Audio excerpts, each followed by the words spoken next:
Muito bom, boa noite, gente. Vamos começar o nosso webinar aqui, a nossa live. Meu nome é Pedro Ivo, eu sou professor, sócio da Dito CRM, e esse é o nosso podcast, o Customer Experts. Nossa ideia aqui é debater sempre os temas mais relevantes para o varejo, com o objetivo de trazer insights práticos que vão otimizar a vida de vocês, a rotina e colocar o consumidor no centro das estratégias. Para isso, a gente sempre traz aqui nesse podcast, para essa grande mesa aqui, especialistas, pessoas que têm uma bagagem acumulada e que podem contribuir bastante para elevar o nível da conversa, gerar novas ideias aqui, né, para que a gente possa, de fato, colocar o cliente no centro e pensar em gatilhos de crescimento para as empresas de varejo a partir do cliente.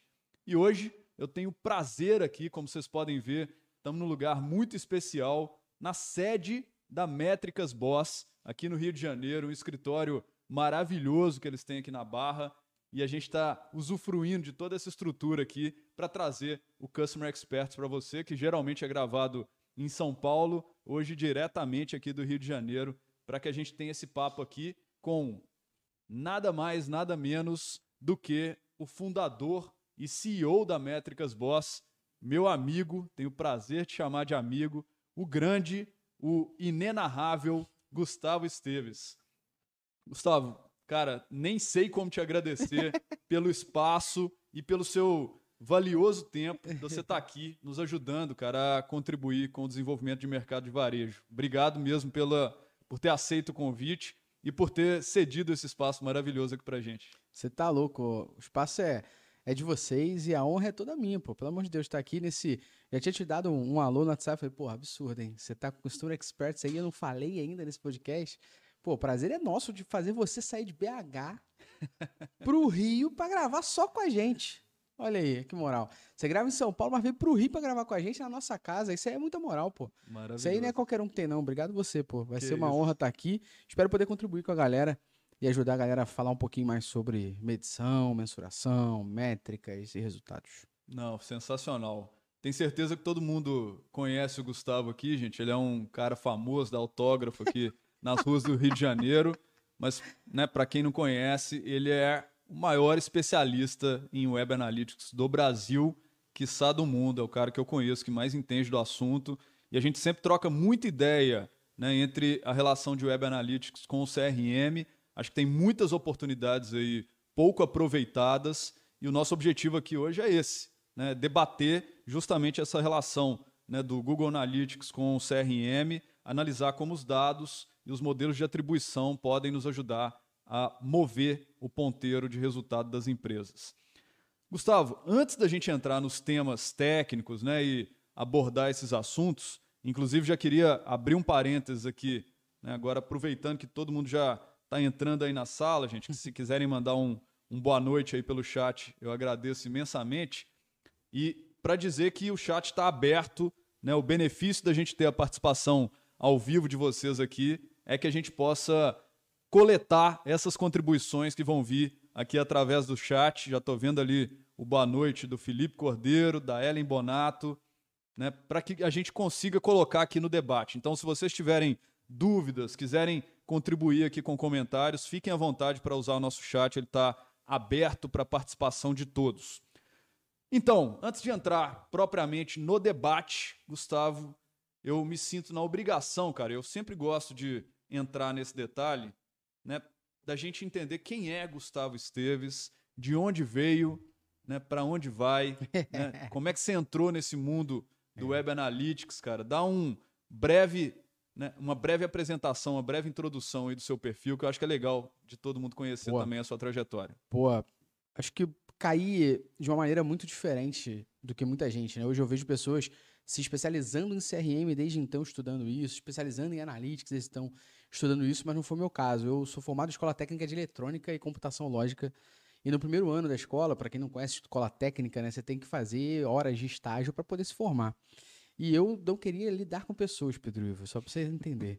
Então eu fui fazer eletrônica, computação lógica, eletricidade e telecom. Me formei em 4 coisas Cara, como não? Você na é escola um técnica. mestre em lidar com pessoas, você E não... eu não queria. Eu Poxa. mudei justamente na escola técnica. Foi onde eu mais mudei essa questão de comunicação, que antes eu era péssimo. E eu não queria lidar com pessoas, então eu falei, pô, se eu fizer eletrônica, telecom, eletricidade, computação lógica, eu fico na minha casinha, né? E aí, no meu primeiro ano da escola técnica, eu passei de um processo seletivo de 5 etapas. Eu fiz uma prova de português, uma prova de matemática, uma prova de inglês, que eu não sei até hoje como passei. Depois eu fiz a dinâmica de grupo, a entrevista com a RH.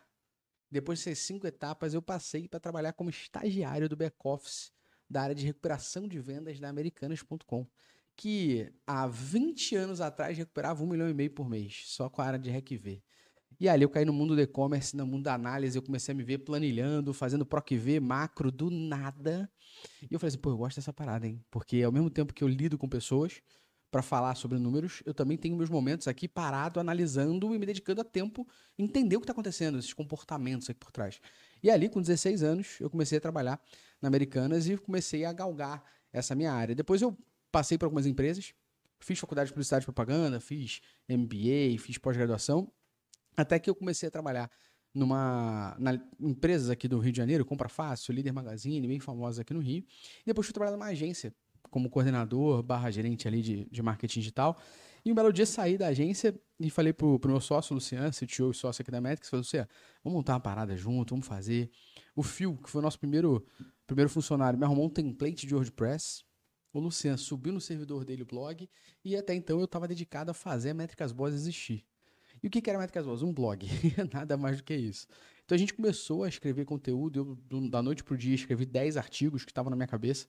E a gente começou a ganhar atração na época dos grupos de Facebook, das pessoas começarem a falar sobre os artigos que a gente falou, sobre, de fato, talvez, não quero subir no pedestal, dizer que o primeiro, mas talvez uma das primeiras empresas a falar sobre Google Analytics e Web Analytics de uma maneira em português que fosse palatável pelo consumidor que não era técnico. Acho que esse era o principal ponto. Então, as pessoas que já trabalhavam com isso consumiam gente da gringa e consumiam linguajar técnico. Mas a pessoa que trabalhava com CRM, com mídia, a pessoa que trabalhava com otimização de conversão, com teste AB, mas que não era técnico, talvez não soubesse o que eram aquelas nuances que aconteciam numa ferramenta como o Google Analytics. E a gente começou a escrever sobre isso, um blog começou a ganhar atração, e aí surgiu uma primeira empresa querendo que a gente fizesse um trabalho de auditoria dos dados em 10 sites do negócio deles. E aí eu virei pro Luciano e falei, acho que tá no momento de você pedir demissão da empresa que você tá, que acho que a gente tem um negócio aqui. E aí, dali em diante a gente começou a surfar mesmo essa onda do nosso conteúdo, de todo o nosso trabalho. E hoje, Métricas Boss tem 9 anos e 2 meses aí de existência. Temos o blog, que é o mais famoso hoje da América Latina, 60, 70 mil acessos por mês. A gente tem o nosso podcast, que é o Analytics Talks, que está no ar desde 2015 no Spotify, o primeiro podcast de tecnologia brasileiro a subir no Spotify, que tinha que submeter. Estamos ali no top 10 Brasil. Temos a nossa área de educação há 3 anos, com a plataforma de ensino e imersões presenciais e treinamentos em compra. E temos a consultoria, que muito me orgulha, ao longo desses 9 anos, ter atendido 3 mil projetos ao longo desse tempo, ajudando as empresas a confiar nesses dados e tomar decisões com menos achismos mais dados. Um pouquinho da história aí. Pô, sensacional, cara. Você é, de fato, muito humilde, cara. Porque você tem uma história incrível, né? Pra quem não sabe, eu conheci o Gustavo há mais ou menos 9 anos e 2 meses atrás. Num evento, a gente estava de stand humano, começando as duas empresas e, né, ele lá com a camisa do Métricas Boss, eu com a camisa da Dito. E a gente estava lá, né? Na guerra, na guerrilha. Humano ali, de stand humano, andando no meio da E-Commerce Brasil, distribuindo panfletinho na surdina, né? É isso aí. Eu tinha cabelo na época. Tinha cabelo cara. na época, eu não tinha cabelo branco. É então... isso. Muito tempo, muita bagagem. Muito tempo. Vamos entrar no debate aqui então, porque eu Bora. acho que tem bastante conteúdo para a gente poder discutir aqui, Gustavo. E só lembrando, gente, para quem está nos assistindo, fiquem à vontade para também mandar as suas perguntas aí pelo chat. São sempre muito bem-vindas aqui para a gente introduzir no debate. Desde que sejam perguntas fáceis, né, Ivo? Cara, vou te falar Você que já vai começar com a primeira aí, já me arrebentando. Né? Eu gosto de fazer as perguntas difíceis. Eu tenho certeza que você vai, né, dar conta com o pé nas costas. Mas antes de entrar, né, num assunto mais específico, cara, acho que é bom para a gente começar esse debate, né, para quem está meio perdido, e né, quer entender um pouco mais sobre esse assunto, conta pra gente, cara, de forma resumida. Acho que é importante que, né, a gente acha que todo mundo sabe, mas né, o óbvio não Precisa ser existe, precisa ser dito. O que é GA4 e por que o varejista, de forma geral, Gustavo, ele tem que integrar essa ferramenta a uma plataforma de CRM? Boa. Só para explicar por que é GA4, né? Porque é a quarta versão da ferramenta Google Analytics. Só para a galera entender, o Google lá em 2005, mais ou menos, ele comprou uma ferramenta russa chamada Urshin Analytics e transformou em 2007 em Google Analytics, que na época então era chamada de Classic Google Analytics. Então em 2007 ele chama disso. Se eu não estou enganado, em 2013, 6 anos depois, ele lança o Google Analytics Universal. E depois, 7 anos, ele lança o GA4. Por que é a quarta versão? Se eu falei de Classic, Universal e agora GA4? Porque começou com a Urshin Analytics. Então, o GA4 é a ferramenta do Google na quarta versão dela, porque a primeira versão era a ferramenta russa Urshin Analytics. Para a galera que sabe um pouquinho de tagueamento de URL, né, para poder medir as origens, aquele UTM vem de Urshin. O U é de Urshin. Urshin Track Module. É o UTM que significa. Então, até hoje, a gente utiliza alguns requisitos do UTM. A gente fala muito do GA4, né? Estamos em 2024, muita gente ainda olhando e entendendo sobre isso, mas a ferramenta já existe desde 2020. Na época que ela surgiu, até o nome era App mais Web, porque um dos recursos que o GA4 permite é que você integre o seu site com o seu aplicativo e veja tudo isso num lugar só. Então, por exemplo, se eu tenho um e-commerce de varejo que tem um super app e também tem um site, eu consigo ter um único GA que englobe esses dois e eu consigo, através de alguns filtros dentro da plataforma, separar a minha visão em iOS, Android Web ou iOS mais Android versus Web, ou tudo junto. Então essa é uma funcionalidade que o Google fez. Além de tudo isso, o Google precisou correr muito atrás do mercado, porque na versão paga da ferramenta, de outras, ele tinha outros concorrentes, como Amplitude, Mixpanel, que já tinham uma mensuração baseada em evento, que nada mais é a interação que o nosso usuário dá no nosso site. Então aquele clique é um evento, tecnicamente. E essas ferramentas já eram baseadas nisso. E o GA antigo não, era baseado na visualização de página. E hoje essa visualização de página, page view, é um evento dentro do GA4. Então ele mudou a forma como ele mede isso.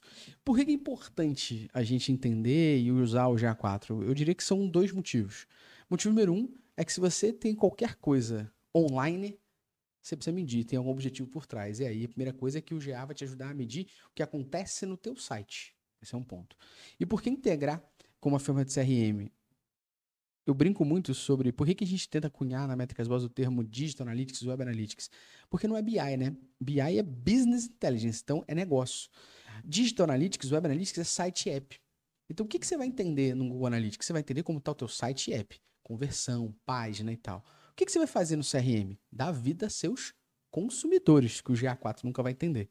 Então, quando você soma um no outro, te ajuda a entender melhor as jornadas. E o GA4 não vai te dar pessoas, mas o CRM vai te dar pessoas. Quando você soma essa jornada, você consegue entender, a gente vai falar um pouco mais daqui a pouco sobre isso, como que começa essa jornada, como que o CRM foi importante no início, no meio, no fim da conversão. Isso vai te ajudar a entender um pouco mais quão complexa ou não é a tua jornada de conversão, seja qual conversão for que você está medindo. Maravilhoso. Cara, agora, assim, pegando por essas mudanças mais recentes, né? Você falou da criação do GA4, do lançamento disso. A gente vê muitos varejistas que finalizaram ou acharam que finalizaram a implementação, né, a migração para o GA4, agora no final do prazo, né, que foi dado pelo Google. E depois disso, nesse comparativo, né, em relação ao passado, a gente viu, né, muitos perceberam queda de desempenho de mídias digitais. E aí, considerando toda a sua experiência atendendo esses grandes grupos de varejo, cara, esse era um resultado que estava sendo esperado de fato? Ou mudou a forma de contabilizar esses dados e por isso teve uma queda? O que aconteceu do antes para o depois, de fato? A gente precisa entender dois fatores na ferramenta. O fator número 1 era que a ferramenta anterior, que era o GA Universal, ele mensurava os seus dados através do page view, da visualização de página. Então, basicamente, o site carregava, o código do GA carregava, e a partir disso nós tínhamos dados ali dentro. Então, o GA4 vem de uma outra forma de medição. Lembra que eu falei ainda agora que o page view, essa visualização de página, passou a ser um evento? Ou seja, tudo no GA4 é baseado em eventos. nas interações que o nosso consumidor dá. Eu não vou me estender muito, mas existem 4 tipos de evento. A gente tem os eventos capturados automaticamente, que é o page view, por exemplo. Se você tem um app, é o first open, a primeira vez que alguém abriu. Você tem, número 2, os eventos recomendados. Então, por exemplo, todo mundo que é e-commerce tem os mesmos eventos. Então, todo mundo que é e-commerce, não importa a plataforma de e-commerce, ela tem que seguir os eventos recomendados. Então, adicionou o carrinho? Add to cart. Começou o checkout? Begin checkout. Começou os dados de pagamento? Add tipping info. Os dados de endereço? Add tipping info. Dados de pagamento? Add payment info. Comprou? Purchase. E muito importante que esses eventos recomendados, eles têm que ter este nome, desta forma, recomendado, porque senão seus relatórios não populam. Então, ó, como é que é isso, né? Aí você tem o Begin checkout, você tem esses eventos como um todo, que são os recomendados. Terceiro, você tem os eventos personalizados, que é como eu personalizo para o meu negócio cada nuance. Então pode ser que o meu negócio tenha, por exemplo, o clique to buy diretamente ali. É uma coisa que nem todo e-commerce tem. Então esse é um evento que você precisa medir personalizado. E o quarto, que é o que a gente chama de eventos de medição otimizada. Então hoje, quando eu crio uma conta do zero no GA4, automaticamente o GA4 já pega alguns eventos para mim que são mais otimizados. Como, por exemplo, se você faz um embed de um vídeo do YouTube dentro do teu site, ele automaticamente já pega play, pause e retenção. Sem que você mensure nada, sem que você tenha que fazer nada. Só por ter criado uma conta. Então, essa já é uma diferença absurda. E número 2 é que a contagem de sessões mudou. A maneira como o Google Analytics entende sessões mudou. Então, perceba, antes era visualização de página, agora é evento, interação do teu consumidor. Que a gente tem esses 4 tipos. E número 2, a maneira como a sessão, ou seja, a visita era medida, é totalmente diferente. E aí eu não vou entrar em detalhes para não deixar a galera maluca, mas o principal detalhe é uma coisa que impacta a galera do varejo numa Black Friday da vida. Vamos dar um exemplo aqui. Imagina que eu tô lá acessando um site da reserva cliente da Dito às 11 da noite, na qual sou cliente, inclusive, fica à vontade aí se quiser mandar um mimo. Então, tô lá às 11 da noite acessando o site da reserva, esperando a Black Friday. Vamos supor que só vai virar meia-noite, beleza? Tô lá às 11, tô navegando e tal, ou seja, continuo interagindo com o site, continuo na mesma sessão, perfeito? Tranquilo. Continuo interagindo, dá 11h59, o site vira para a Black Friday e aí eu começo a fazer minha jornada de conversão. Eu finalizo essa conversão. O que o Google Analytics vai entender? Que eu tenho 2 visitas. Isso no GA Universal. Por quê? No GA Universal, quando eu estourava o dia, ele matava uma sessão e iniciava uma nova. Era uma das formas dele entender a sessão. Já no GA4, não. GA4 ele vai continuar entendendo que você é uma pessoa só. Então isso já faz com que você tenha números muito diferentes. A coleta de dados mudou, ou seja, você não pode comparar. E número 2, a maneira como a gente interpreta a sessão também mudou. E assim, não sou nem eu que estou falando, o Google recomenda que você não faça comparações entre o GA4 e o Universal. Por quê? Porque as maneiras de serem coletados os dados são diferentes e outras métricas mudaram seu entendimento. Então, é como se eu estivesse comparando o arranque de um carro automático com um carro manual. Um vai arrancar mais rápido que o outro, porque são totalmente diferentes. A questão é que o pessoal fica, talvez, frustrado, né? Porque perde um pouco da referência passada, né? Exato. Então, como é que o pessoal pode tratar isso, cara? Não tem que jeito, tratar. Eu costumo... Aprendi essa frase, se não me engano, com o Luciano, inclusive, que é melhor falar cuidado do que coitado. E aí, na época de 2020, quando todo mundo falou, o Google não vai matar o GA Universal, deixa isso para depois. Todo mundo falou, cuidado. Se o Google lançou isso é por algum motivo. Não custa nada você implementar, porque não vão ter... Você ter as 2 versões não vai impactar na tua vida. Depois eu vejo isso. Agora, coitado. Porque o Google, em julho de 2023, falou essa versão, criou para todo mundo, parou de contabilizar os dados, você não tem o que fazer.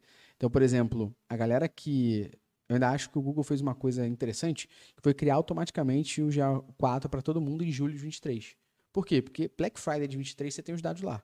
Agora, na Black Friday de 24, você consegue comparar. Mas, quem esperou até julho, espera que está chegando o tempo aí onde você vai poder fazer um comparativo ano a ano. Porque fora isso, você não consegue fazer, porque não existe dados históricos e não existe migração do GA antigo para esse novo.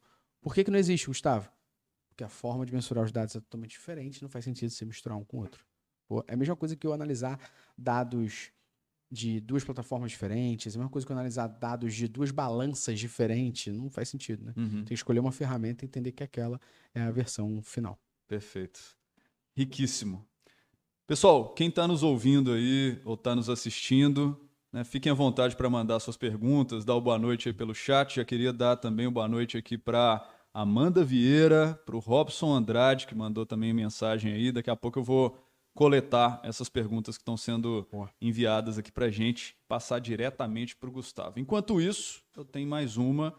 A gente está falando aí de como que o GA4 mudou, olhando eventos, e aí fazendo um comparativo, né? Quando a gente está falando de uma plataforma de CRM, ou muito mais de uma plataforma de CDP, como é dito, a gente tem lá o que a gente chama de janelas de conversão, né? Para determinar uma receita influenciada por uma campanha, né? Que é um período de tempo em que eu considero que aquela campanha gerou um determinado resultado, para a gente não ficar simplesmente ali no last click, como, né, se olhava muito até então, que a gente entende que é uma visão um pouco míope, né, daquilo que está acontecendo simplesmente ali pelo last click. Além do que não mostra, por exemplo, um resultado de compra numa loja física, né, porque não tem essa possibilidade. Agora, voltando para o GA4, né, como é que funcionam essas janelas de conversão? Como é que funciona o modelo de atribuição do GA4? Isso aí, agora, eu vou deixar todo mundo, talvez, né, sem cabelos igual o senhor. Ou quem tiver com cabelo vai ficar com cabelo em pé. Eu vou separar isso em 3, beleza, Ivo? Parte número 1, janela de atribuição, né, janela de conversão. É muito importante a galera entender que todo mundo tem uma, né? Então, a galera que anuncia na Meta, no Google, também possuem janelas de atribuição. Por padrão, o Meta são 7 dias de clique e 1 dia de visualização. O que isso significa? Se hoje, quarta-feira, eu cliquei no anúncio da Meta e até quarta-feira que vem eu converter, mesmo que por outra mídia, lá no Business Manager da Meta, ele vai dizer que a atribuição é dele. E ele também tem 1 dia de visualização. O que significa? Se hoje eu estiver passando meus stories e eu visualizar o anúncio e até 24 horas depois eu converter, o BM da Meta vai dizer que a conversão é dele. Então aqui já é um ponto importante para a galera entender por que os números, quando você olha no Meta e você olha no GA ou até olha no teu negócio, não batem. Porque cada um tem um modelo de atribuição diferente. Dito isso, o GA4 ele tem um modelo de atribuição que eu vou entrar, mas ele tem uma janela de atribuição de 90 dias, 3 meses. Então, desde que a sua jornada começa, ele consegue avaliar até 3 meses isso. Conforme passam 3 meses, ele vai esquecendo os primeiros. O GA, que é a segunda parte, ele tem 2 modelos de atribuição. Então, a galera que estiver acessando lá, relatório de aquisição, venda origem, né, Google CPC, Dito CRM, essas coisas, ali dentro, o modelo de atribuição vai ser o último clique não direto. O que é isso? Ou seja, nunca foi last click, né? Quem acessava o GA. Por quê que não é last click? O que significa isso? Então, vamos imaginar um caminho de conversão da seguinte maneira. A pessoa foi no Google e buscou lá por Métricas Boss. Ela clica no Google CPC, no link patrocinado, que aparece em primeiro ali. Inclusive, né, falar link patrocinado demonstra a idade, né? Eu queria dizer, não, mas é a verdade. Hoje em dia ela fala clica no Edge, né? Mas tudo bem. Então imagina que eu fui lá no Google, cliquei, procurei por Métricas Boss, cliquei no link patrocinado, primeiro canal ali, acessei o site, olhei e falei, não vou converter, vou embora. Deu 4 dias, eu recebo um e-mail de uma ferramenta de CRM maravilhosa chamada Dito, falando para mim sobre uma ação, uma promoção, uma coisa específica. Eu clico, me interesso e falo, vou embora. Mais tarde, quando chegar em casa, eu falo com a minha esposa, vejo o que ela acha.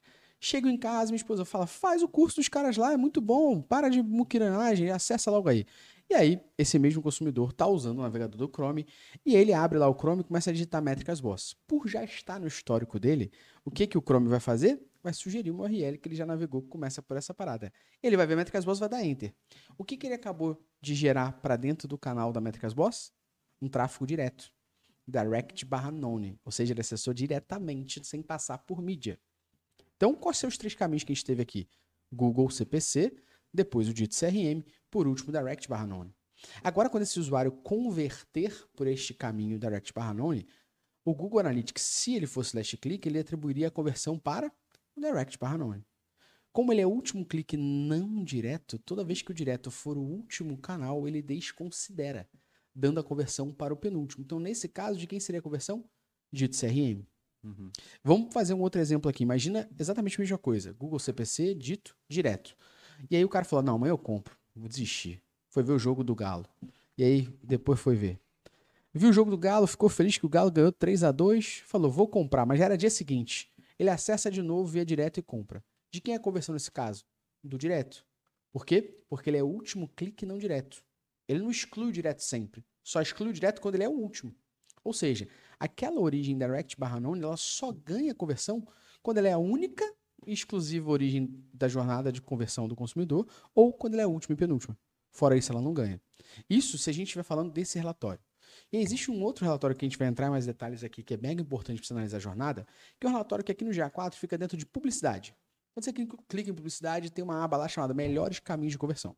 Desde que você tenha alguma conversão sendo mensurada no teu GA4, então o varejista vai ter a compra, que é o evento de purchase, você consegue medir qual é o caminho de conversão do seu consumidor mais comum. Já nesse relatório, o Google vai dar a participação para cada origem de acordo com a posição que ela está ali e outras métricas de engajamento, como são métricas novas no GA4, como taxa de engajamento, sessão engajada, tempo médio de engajamento, essas métricas em si. Então o Google ele vai, através de Machine Learning, olhar a jornada dos seus consumidores, os touch points dessas jornadas, as origens que participaram e vai falar, olha, em uma jornada onde a pessoa começa no Google CPC, vai para dito, direto, eu vou dar 0% para o direto, vou dar 25% para o Google e vou dar 75% para dito. Ele mesmo atribui. Ele mesmo atribui. Pesos. E ele fala o seguinte, na cabeça lá, no entendimento do Google, ele fala o seguinte, olha, toda vez que a dito é a segunda origem de conversão, ela tem um poder de jornada de conversão muito maior. A propensão a converter é maior. Então, vou dar uma atribuição maior para ela. Quando a dita é penúltima, a conversão já não é tão grande. Então, vou dar uma proporção menor para ela. Ele faz isso através de uma teoria, para não deixar todo mundo maluco, em cima de uma matemática chamada Shapley. O Shapley inventou uma teoria chamada teoria dos jogos, que é como é que eu testo que um jogador é melhor que outro. Então, através dessa mesma lógica matemática do Shapley, o Google atribui as conversões de acordo com a posição e outras métricas de engajamento que o usuário teve na jornada. Esse relatório, que é o caminho de conversão, você consegue ver os melhores caminhos de conversão. Então, o que isso quer dizer? O primeiro caminho, vamos supor, mostra dito e orgânico. Ele do lado, na primeira coluna, vai mostrar quantas conversões este caminho tem. O que significa esse número? Se eu tenho 500 conversões nesse número, significa que o meu canal de conversão mais poderoso é quando a pessoa recebe 2 e-mails da Dito em jornadas diferentes e depois finaliza pelo orgânico. Como é que eu entendo então a relevância da Dito iniciando essa jornada? Por caminho de conversão. E aí o terceiro ponto para finalizar esse triunfo, esse arco aí, eu costumo dizer, e eu falo sobre a metáfora da professora de 5ª série. Você tem filho, não tem? Tem, 8 anos. Malu, beijo, filha. Malu de 8 anos. Imagina que a Malu chega na escola hoje e eu sou o professor e falo, Malu e restante dos alunos, essa é a prova, façam a prova. Malu e todos os alunos façam a prova. Fizeram a prova, eles me entregam e eu falo, Malu, quanto você merece? O que sua filha falar? Ela é bem honesta. Ela é bem honesta? Ela fala, professor, não sei, 5, né? Agora, você pega um outro aluno mais fanfarrão, que talvez não soubesse nada, o que ele talvez fosse falar? 10. Se eu deixar o meu aluno criar a regra pela qual ele é gerenciado, não necessariamente ele vai ser sempre justo, né? Em cima disso.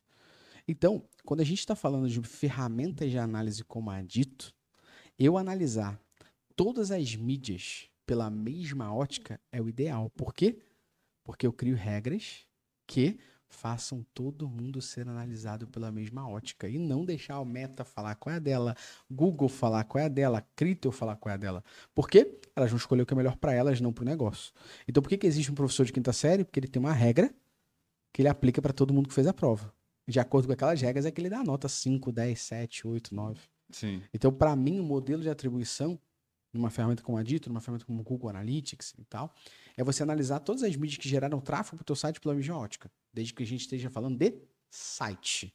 Esquece loja física, que aí o Google não entra nesse caso. Uhum. Entendi. Para ter uma isenção e não ficar... aí muita gente questiona. E eu gosto de falar... Sempre tem esse questionamento. Mas o Google não é isento. Porque o Google tem Google Ads. Então ele não é isento. E eu sempre aprendi isso com meu irmão que é advogado, minha esposa que é advogada, minha prima que é advogada e meu primo que é advogado. Quem traz a prova é o acusador. Até que alguém prove que isso acontece, para mim é mentira. Boa. Gostei. Meu caro, pegando carona, inclusive, nisso que você falou, né? Você falou de alguns dados, alguns relatórios ali do GA4. Quais são aqueles 3 indicadores? Vamos lá. Né? Para a gente não abrir demais o leque aqui também, porque se a gente olha muito dado, a gente acaba ficando perdido. Perfeito. Quais são aqueles 3 indicadores que você considera que são essenciais para um time de CRM analisado dentro do GA4 para garantir que a estratégia está no caminho certo? E aí, se você puder, inclusive, trazer exemplos de decisões tomadas a partir desses indicadores, aí vai ser nota 10. Boa. O GA4 ele trouxe algumas métricas novas e uma delas, para mim, é a chamada taxa de engajamento. Da onde vem essa métrica aqui, beleza? E ela, para mim, ela é importante para CRM, mas também para qualquer outra mídia. Na minha opinião, essa métrica ajuda você a medir a qualidade de quem veio através daquela tua campanha. Boa? O que é a taxa de engajamento mede? Hoje o GA4 tem dois métricas de sessões. A gente tem sessões e as sessões engajadas. O que são as sessões engajadas?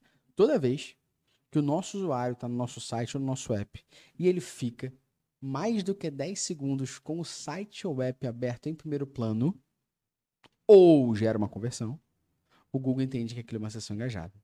Gustavo, o que é estar aberto em primeiro plano? É eu abrir o meu aplicativo aqui do WhatsApp e ficar 10 segundos com o WhatsApp aberto. O que é aberto em primeiro plano no navegador? Eu tenho certeza que a galera que está assistindo a gente aí deve estar com 77 guias abertos. Mas se a pessoa estiver nesse momento dentro do GA dela por mais do que 10 segundos, esse momento ela está com o GA em primeiro plano. Boa? Então, bateu 10 segundos ali, você pode alterar, inclusive, esse tempo para mais. No máximo 1 minuto, não menos do que 10. Então, o que o Google fala? Se você ficou nessa página aqui, nesse site aqui, por mais do que 10 segundos com ele aberto em primeiro plano, ou seja, aquelas outras guias abertas ali que sem que você esteja acessando não estão contabilizando, eu entendo que você é uma sessão engajada. A partir do momento que eu entendo que você é uma sessão engajada, eu crio uma métrica derivada dessa, que é a taxa de engajamento, que é, se eu tenho 5.000 acessos, 2.500 foram considerados sessão engajada, minha taxa de engajamento é de 50%.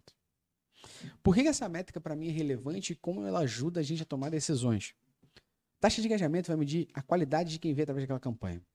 E, na minha opinião, se a taxa de engajamento de uma página que você gerou para o usuário através do e-mail, por exemplo, for muito baixa, alguma coisa está errada. Ou você prometeu no e-mail, ou a página que o usuário chegou. Um dos dois está errado. Por que eu teria uma alta taxa de cliques no e-mail com uma taxa de engajamento baixa? Por que alguém que se interessou no meu e-mail, acessou meu site, ficaria menos do que 10 segundos nele? Alguma coisa está errada. Alguma coisa está errada. Será que o preço que você ofertou, você falou que era à vista e ali na página não estava escrito que era à vista? Será que você falou que o produto era bivolt e só tinha 220? Será que o produto estava com grade furada? Será que o produto... Tem tantas hipóteses aqui agora para você comprovar o porquê dessa taxa de engajamento baixa. Então, na minha visão, ela ajuda você a medir a qualidade de quem vê através da sua campanha. Então, essa é uma das métricas para mim muito importantes. Número 2, taxa de conversão. E essa taxa de conversão você pode quebrar por campanha. Mais uma vez. Por que a taxa de conversão é interessante por campanha? Porque se eu tive uma taxa de conversão muito alta numa campanha, eu tenho que entender por que ela foi alta. E quando eu entendo essa razão do porquê, através das minhas análises, eu consigo agora entender o que eu posso fazer além da conta com essa campanha, como é que eu posso destrinchar ela para outros públicos, como é que eu posso fazer isso acontecer. E ao mesmo tempo, quando eu apostei muito forte numa campanha que eu tinha certeza que era matadora, e essa campanha foi péssima, eu tenho que justificar o porquê que essa campanha foi péssima. Isso não é só aprendizado para justificar uma reunião e tal. Isso é aprendizado que você deveria deixar documentado para que todo time de CRM olhasse e falasse. Vamos fazer a campanha tal? Peraí.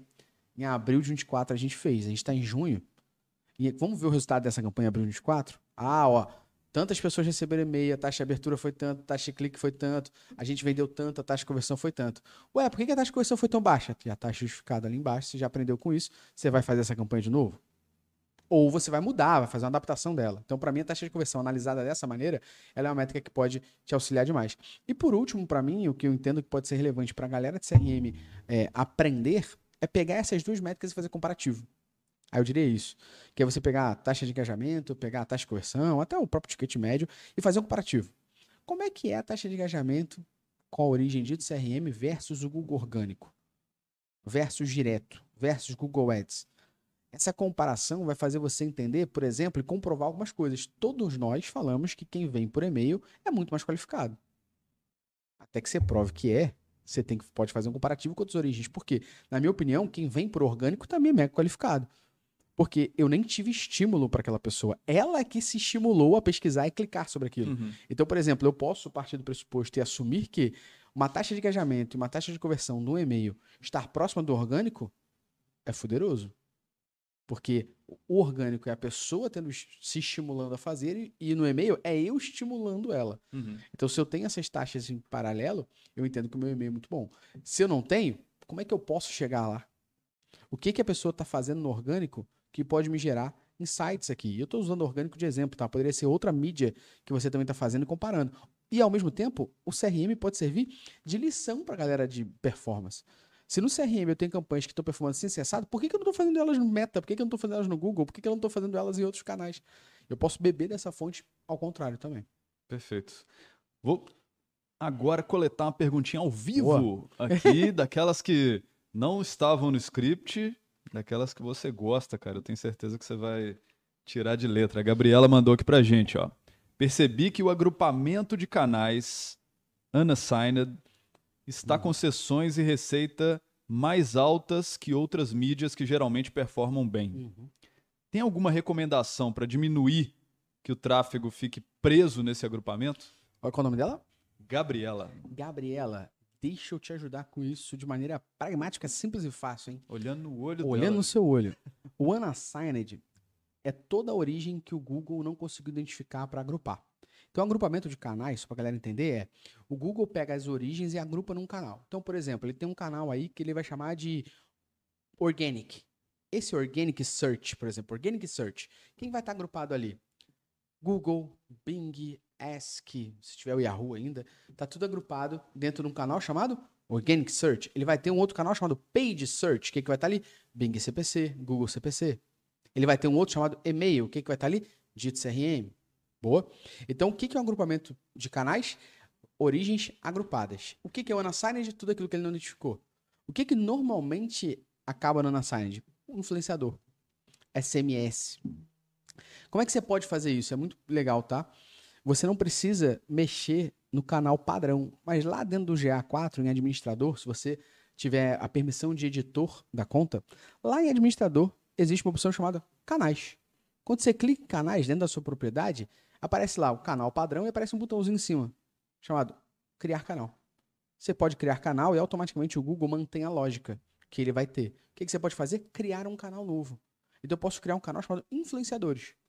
E aí, o que eu faço nesse canal chamado influenciadores? Toda vez que a origem for tal, agrupa aqui. Então, vamos supor que eu faça parceria com 20 influenciadores. Todos eles eu chamo a origem influenciador, barra e o nome do influenciador. Qual o agrupamento de canal que eu vou fazer agora? Toda vez que a origem for corresponde exatamente igual a influenciadores, agrupe no canal influenciador. Eu tenho certeza que o teu Unassigned vai fazer assim. O Unassigned ele só vai ser baixo, só vai ser alto se você não editou. Se você editar, não vai ser. E aí, só um salve para você é que, ao você criar o teu canal hoje, dia 24, se eu não estou enganado, você vai criar o teu canal hoje, espera 48 horas ali das outras lógicas que você criou um pouquinho, e aí com a parte legal você pode analisar isso de forma retroativa. Porque o agrupamento de canais nada mais é do que ele ordenar as origens em um canal. Como essas origens já existem lá, você pode olhar isso de maneira retroativa, tá? Perfeito. Gustavo, agora me fala, cara, quais análises, na sua visão e pela sua experiência, podem ser feitas só no GA4, mas que, de certa forma, complementam os dados do CRM? Pô, eu acredito que existem coisas mais avançadas no GA4 que pouca gente está fazendo, como, por exemplo, User ID. O que é User ID? Toda vez que a pessoa se loga no meu site ou ela está logada no meu site, eu consigo atribuir um número exclusivo para aquela pessoa. Que através de uma outra ferramenta, que é o Google BigQuery, eu consigo dar um match. Por exemplo, falar que esse número X09PTO15 é o Pedro Ivo.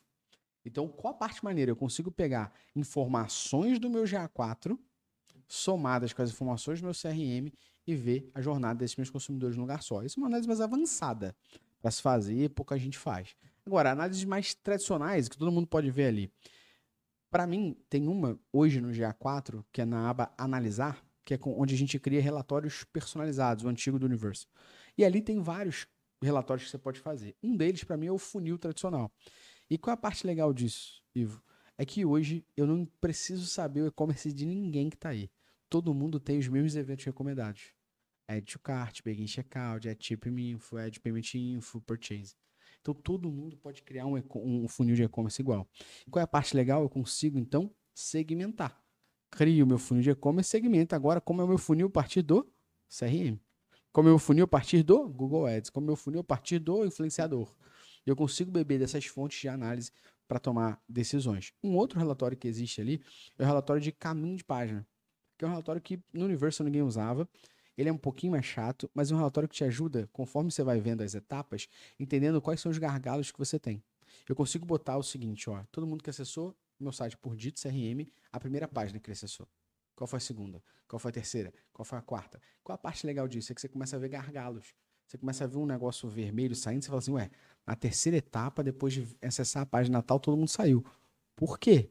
Talvez eu possa agora olhar no meu CRM outras coisas que eu fiz e, paralelo a isso, também somar com dados qualitativos. Eu posso pegar um Hotjar, uma ferramenta como Crazy Egg, Microsoft Clarity, e entender de todo mundo que veio por e-mail para aquela página como é que foi a jornada. E eu posso constatar, como a gente já constatou, por exemplo, em alguns casos, que a pessoa quando botava o frete, o CEP dela, o frete era mais caro que o produto. Então, qual o motivo da pessoa sair naquele produto? É porque tinha um botão de calcular frete, a pessoa botava o CEP, tinha uma lógica errada, ninguém comprava porque o produto, o frete era mais caro que o produto. A gente já trabalhou com empresas de hair, né, de cabelos, que o produto custava R$ 40, e aí quando a pessoa calculava o frete custava 35. Ninguém vai comprar o produto porque a pessoa vai olhar e falar assim, pô, o frete custa quase o valor do produto. Eu não vou comprar. Nem julgo que o frete é caro, mas quando você faz o racional do valor do produto, a pessoa na hora fala assim, não, o frete é quase o valor do produto, não vou comprar. Como é que você descobriu isso? Através dessa análise, por exemplo. E acho Perfeito. que o último para matar aqui, que na minha opinião é um relatório pouco visto de maneira um pouquinho mais avançada, é o relatório de e-commerce. A parte do relatório de e-commerce, você tem várias informações, e aí dependendo de cada plataforma, você vai ter informações ou não. Mas eu consigo ver, por exemplo, os cliques da vitrine de um produto. Eu consigo ver a impressão que a vitrine de um produto teve, o CTR, né, que é a taxa de cliques versus impressão, e a quantidade de pessoas que viram aquela vitrine e adicionaram o produto ao carrinho. Pô, Gustavo, por que isso é relevante? Se eu tenho uma vitrine numa categoria XPTO, que eu tenho uma impressão alta, uma taxa de clique alta, e muita gente adicionou o carrinho, como é que eu posso pegar essa informação para criar uma campanha? Porque dentro do meu site as pessoas se interessando por um modal, que é baseado muitas vezes em dados, que está tendo uma taxa de clique, impressão, adicionar um carrinho grande. Como é que eu posso olhar isso para criar uma campanha baseada nisso? Então, acho que as pessoas não olham muito essas informações, que nem são tão avançadas, essas três aqui, estão ali disponíveis, mas talvez no dia a dia assim, a gente não consegue dar vazão a isso, né? Perfeito. Agora, até saindo um pouco do técnico, cara, indo mais para uma visão de mercado mesmo. No seu ponto de vista, atendendo tantos projetos até hoje, como é que você vê a maturidade do mercado brasileiro em relação a analytics no geral, né? Uhum. Você acha que no varejo brasileiro, vamos falar especificamente de varejo, as empresas estão preparadas para poder tirar a inteligência? Aquelas que já estão tirando têm de fato um diferencial competitivo, cara? Como é que é a sua avaliação de maturidade do mercado hoje e onde que você acha que é o gargalo? Onde que, né, as pessoas que estão nos assistindo aqui ao vivo ou na gravação podem botar o dedo que dali vai te sair algum petróleo? Essa outra pergunta é bem boa para mim, porque é algo que eu tento falar há alguns anos. E mais recentemente eu descobri uma forma de tangibilizar isso pra galera de uma maneira bem simples, que é, eu tenho certeza que em determinada época do ano as pessoas separam seus orçamentos do próximo ano. Nessa linha orçamentária, você tem várias coisas ali dentro: equipe, ferramenta, publicidade, um monte de coisa. E todo mundo hoje em dia é data-driven. Mas eu desafio a ver quem em 2023, quando criou uma linha orçamentária para 2024, falou: qual é o nosso budget para dados? Isso para mim já responde o nível de maturidade analítica das pessoas sobre o tema. Alguém que está nos assistindo aí colocou, gente, Eu tenho essa linha? certeza que as pessoas podem tomar decisões com dados, mas separar um budget para contratar, montar uma equipe, contratar uma ferramenta, contratar uma consultoria, contratar um treinamento, para que não só ajude a sua empresa a ter dados como um todo, mas também ajudar as pessoas a ter uma maturidade analítica, uma mentalidade analítica. Aí eu vou chegar no segundo nível. Então, primeiro, para mim, quando você pergunta da maturidade analítica, eu acho zero. tá sendo muito honesto. Eu detesto ter complexo vira-lata. Eu acho que o Brasil é o melhor país do mundo, acho que o Rio de Janeiro é uma excelente cidade, acho que o nosso e-commerce brilha no mundo inteiro. Acho que a gente só disputa com os Estados Unidos nesse mercado. Só que a mentalidade e a nossa maturidade sobre isso é muito baixa. Todo mundo é data-driven até que o dado seja inconveniente à sua opinião. Isso demonstra um pouco para mim a mentalidade das pessoas sobre o tema. E aí, sobre mentalidade analítica, eu li um livro recentemente que falava muito sobre o second level thinking, que é o segundo nível de pensamento. Que é, por exemplo, eu recebi uma informação, e ao invés de eu 100% acreditar nela, eu elevar o meu pensamento à segunda potência, ao segundo estágio, e falar por quê? Então, por exemplo, se eu recebo um relatório da Dito que comprova para mim que uma campanha deu bom resultado, por que deu bom resultado? As pessoas só fazem isso quando o negócio tá na merda. Quando tá ruim o resultado. Quando o resultado não vem. Quando tá bom, tá tranquilo. E para mim, mentalidade analítica não é tá bom ou ruim. É saber por quê. Por quê? E tudo tem um propósito, uma justificativa. Você tá fazendo esse podcast aqui, você falou no início, para ajudar as pessoas a aprenderem mais sobre isso. Que, consequentemente, faz o quê com a Dito? Aumenta a mentalidade das pessoas sobre isso, aumenta o conhecimento das pessoas sobre isso e melhora as conversas que a Dito tem com seus clientes. Perfeito. Por que o Pedro Ivo tá no Rio de Janeiro 6 e pouca da tarde falando sobre isso? Tem um propósito. Tudo tem que ter primeiro um propósito do porquê que eu estou fazendo e dois, uma justificativa do porquê que aconteceu. E para mim, mentalidade analítica vem nesse sentido. Por que eu estou fazendo isso e por que aquilo aconteceu? E, de novo, para mim só acontece quando as pessoas estão na merda. Se tá bom, tá tranquilo. Pô, mas tem um monte de coisa para você implementar aqui. A gente tá botando no backlog. Tá na história. Deu merda. Pessoal, o resultado não tá vindo. Precisamos de ideias para agora pra gente poder otimizar. Pô, mas tem 30. Tem 3 meses ali que você tava bem que você não otimizou. Pega as 30 agora e vamos acelerar em qual nível ali de uma matriz de priorização você pode executar mais rápido. Sim, é porque é muito mais fácil, cara. A gente, ao invés de se basear na oportunidade ou no problema, a gente ficar tendo ideias, né? Mas Exato, cara. eu acho que a grande questão que a gente enxerga muito, a gente tem esse debate muito lá também, né? De como é que a gente pode ser intencional. Exato. Né? Porque você pode ser igual o Zeca Pagodinho, né? Deixar a vida me levar e o resultado vai vindo. E eu fiz algumas ações, não sei qual que deu resultado, mas tá tudo bem. Ou a gente pode direcionar um resultado, né? Botar o dedo e mexer de fato naquele ponteiro, que é basicamente o que você está falando, né? De encontrar as correlações entre o que a gente fez e o resultado, que parece básico, mas não é, né, Gustavo? E uma coisa que a gente orientou o nosso time inteiro há algum tempo, e que a gente tenta fazer isso com os nossos alunos, porque cliente, acho que a gente é que faz esse ponto para eles, né? Mas a gente tenta fazer isso com os nossos alunos nas imersões e tal. Até na nossa imersão de storytelling com dados, a gente tem uma aula específica para falar sobre isso, que é: como é que você sabe que a sua análise deveria estar na gaveta ou que ela não faz o menor sentido? Porque a ideia a gente pode ter a qualquer momento. Agora, como é que eu faço que aquela ideia tenha algum propósito, faça sentido, ou que eu entenda que eu tenho que guardar, anotar, porque nesse momento ela não faz o menor sentido? Toda análise, cara, ela tem 4 pilares. Pilar número 1 é um problema. Eu identifiquei um problema e agora, o que eu tenho que fazer? Eu tenho que saber explicar isso para qualquer um. E como eu explico para qualquer um? A gente desenvolveu uma metodologia lá em 2015 chamada OPC, que é o que é o problema, por que esse problema é relevante e como a gente vai fazer para melhorar. Isso em cima de um problema. Então, o que é esse problema? Todo mundo tem que entender. Por que é relevante a gente estar preocupado com esse problema e como a gente vai fazer para melhorar? Se você não tem como, você não deveria estar trazendo essa análise. Se essa análise não responde o problema, vamos ver se ela responde outras 3 coisas. Qual a segunda coisa? É um erro. Erro não é problema. Erro é algo que já acontece hoje, que não deveria acontecer naquele comportamento. Problema é algo que você está prevendo que pode acontecer. Por exemplo, eu estou vendendo muito produto tal. Estou prevendo que a quantidade de estoque que a gente tem versus a quantidade de vendas que a gente tem vai dar um problema. Porque eu vou ter um momento que eu não vou ter mais esse produto em estoque. Erro. Eu deveria estar com o botão adicionar o carrinho funcionando, não está. É uma coisa que já deveria estar acontecendo. Sua análise não reporta o erro, nenhum problema? Beleza. Ela reporta, então, uma melhoria? Algo que a gente já faz, que a gente pode fazer melhor, que pode trazer mais resultado para a empresa, que pode ser otimizado em tempo para a empresa. Tem alguém que faz alguma função que você está pensando em uma melhoria para que essa pessoa demore menos tempo fazendo aquilo e ganhe mais tempo fazendo outra coisa. Tem uma melhoria dentro do fluxo do teu site hoje que não tem que você vai fazer. E última, oportunidade.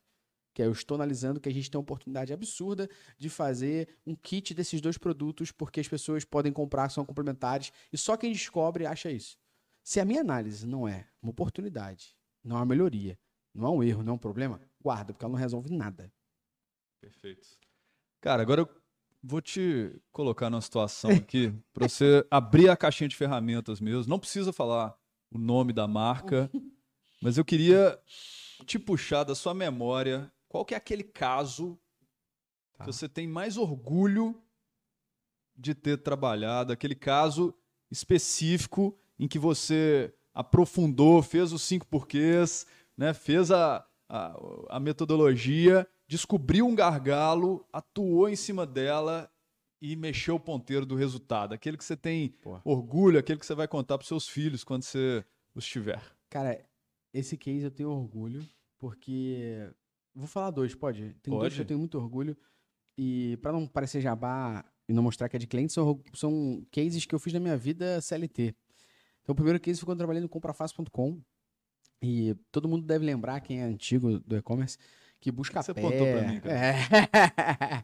que o Buscapé, Bom de Faro, Zoom, tiveram uma época que eles eram muito altos. Então, para vários negócios do varejo, essas mídias, não estou dizendo que não representem hoje, mas naquela época representavam algo absurdo para o varejo.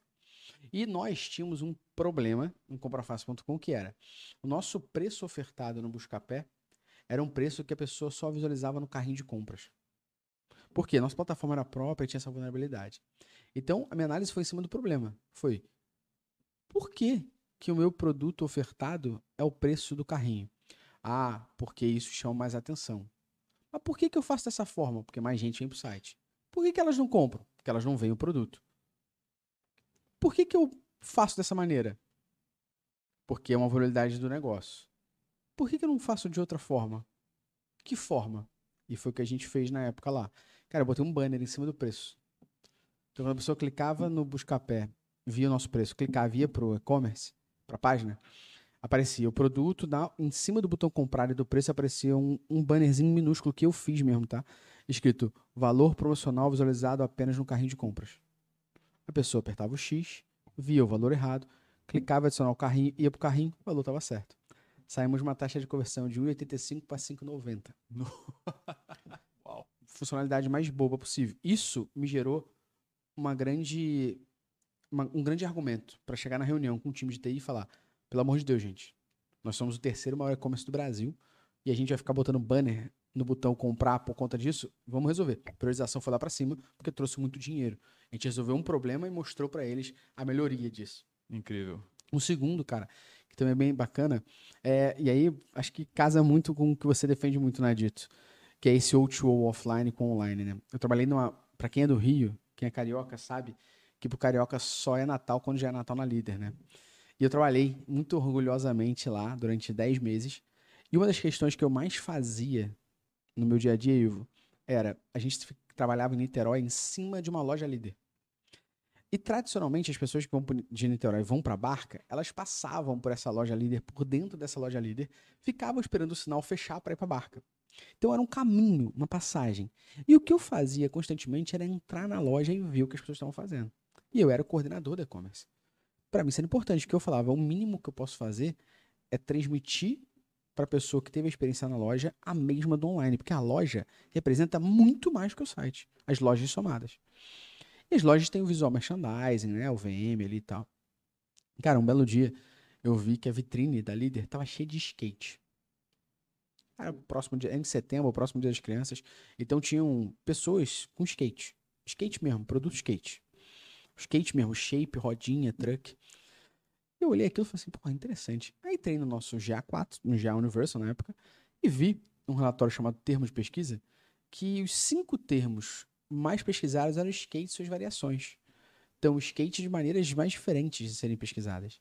Eu fiz uma pesquisa por skate no nosso site, e o que aparecia eram estampas de camisa que tinham skate, mas o produto skate nós não tínhamos. Eu cheguei na compradora de brinquedos e falei, Nath, acho que temos uma oportunidade. Aí ela, que oportunidade? Eu falei, sabe que a gente tá com muito produto de skate sendo destacado na loja. Ela, sei. Eu falei, tu sabe a venda? Ela não. Eu falei, pô, tem como a gente falar lá com o comprador da loja sobre isso? Ela, pode. Pô, por quê? Eu falei, cara, a gente tá com não sei quantas mil pesquisas por dia sobre skate no nosso site.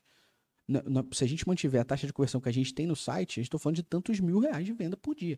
Ela, pô, bato minha meta. Então, uma questão que é muito importante quando você vai transmitir uma ação para alguém é que se essa pessoa não tiver o que ganhar com essa ação, para que ela vai fazer? Então, eu mostrei para ela uma melhoria, uma oportunidade, ainda que ela tinha algo a ganhar.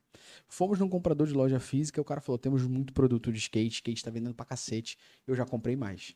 Natália automaticamente subiu, botou o produto skate no site, fizemos um cross-dock, aumentamos um pouquinho mais ali o prazo de entrega. Skate em unidades foi o produto mais vendido de setembro a janeiro na loja líder. Sensacional, cara. Acionando direto e gerando resultados. Ao invés de eu pensar no que o usuário queria, o usuário tava me falando o que ele quer, né? É isso aí. Meu caro, tem quase 1 hora que a gente já tá falando aqui, tá muito rico, se deixasse a gente ficava por 2, mas eu queria já caminhar para o fechamento, e para esse fechamento eu queria que você trouxesse pra gente, cara, para quem tá nos assistindo, qual que é aquela dica matadora que você vai deixar para quem tá iniciando agora as análises de dados no Analytics e no CRM, para que possa, né, criar exemplos e cases como esses 2 que você contou aqui agora? Para mim, tudo tem uma justificativa. Você precisa ir atrás dela. Então, não falando só sobre GA, falando sobre tomar decisão baseada em dados, transformar dados em decisão. Existe uma análise, né, que acho que todo mundo faz, que é a análise do caminho de valor. Como é que é essa análise? A gente analisa um dado, transforma esse dado em informação, essa informação a gente gera insight, esse insight é gerado uma ação, essa ação é mensurado o resultado. Só que existe um gap nisso aqui para mim, tá, Ivo? Que é, de novo, a gente analisa o dado, esse dado gera um insight. Antes do insight ir para a ação, para mim existe um gap que é a história que esse dado diz. E para mim, se você não souber comunicar o teu insight, talvez seja esse o motivo de muitas pessoas não fazerem aquilo que você fala. Então, a análise de caminho de valor, que é algo que todo mundo faz no dia a dia, que é transformar o dado em informação, essa informação em insight, esse insight em ação, e mensurar, na minha opinião, entre o insight e a ação existe a história que o dado conta. Para eu comprovar para o Ivo que ele deve fazer isso, eu tenho que contar essa história. E se o Ivo é da minha equipe, eu tenho que contar essa história de um jeito. Se o Ivo é da minha equipe, eu tenho que contar de outra. Se o Ivo é um cara conforme, eu tenho que contar de uma forma. Se o Ivo é um cara influente, eu tenho que contar de outra forma. Então a gente fazer a leitura das pessoas para saber contar o dado e explicar o porquê das paradas é a coisa mais importante que tem. E, para mim, é muito negligenciado. E você trouxe uma parada muito importante durante o nosso podcast, que foi o óbvio precisa ser dito. E muitas vezes a pessoa que gerou o insight, ela não conta a história porque ela acredita que é óbvia. Só que muitas vezes não é ela que vai tomar a decisão. Se o teu insight ele é pessoal, é você que vai tomar a decisão com esse insight, você não precisa contar a história para ninguém. Agora, se é um tipo de insight que é outsider, você vai contar para alguém, você precisa contar essa história. E se você não contar essa história do o que eu tô levando, por que é relevante você investir teu tempo comigo e como a gente vai fazer para sair desse cenário e melhorar isso, já era. Então é descobrir o porquê das coisas e transformar esse porquê em uma história que as pessoas possam entender e executar. Sensacional. Gustavo, só tenho te agradecer, cara. Muito obrigado mesmo por ter aceito o convite de participar do nosso podcast e por ter cedido esse espaço maravilhoso aqui para a gente poder fazer a gravação, cara. Eu que agradeço demais a você, Adita. É uma honra estar aqui contigo e acompanhar toda a trajetória que vocês estão fazendo pelo mercado, pelo varejo digital, como você sempre fala. Uma honra estar aqui nesse podcast. Espero que a galera tenha gostado, curtido, aprendido e que a gente possa se esbarrar por aí, quem sabe auxiliar alguns de vocês nessa jornada. Certamente. O Gustavo não deu a dica aqui no final, gente, mas para quem está começando, para quem quiser se aprofundar mais nesse assunto aí também, fica a dica do livro Menos Achismo, Mais Dados, autor Gustavo Esteves, né, que é um guia prático ali para como transformar dados em decisão. É um livro fenomenal, recomendo para todos vocês. Muitíssimo obrigado. Tamo junto. E aí, gente, para quem nos acompanhou até aqui, né, o nosso muito obrigado. Se você quiser rever esse conteúdo, ele vai estar disponível no canal da Dito no YouTube, no Spotify também.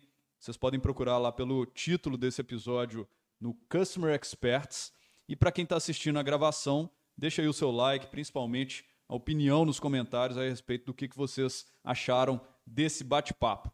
E se você tem sugestões de temas ou qualquer outro feedback, sugestões de Customer Experts que a gente possa trazer para cá, também conte para a gente aí nos comentários. A gente agradece muito para as próximas gravações. Pessoal, muito obrigado a todos. Até a próxima. Um abraço e tchau. Valeu!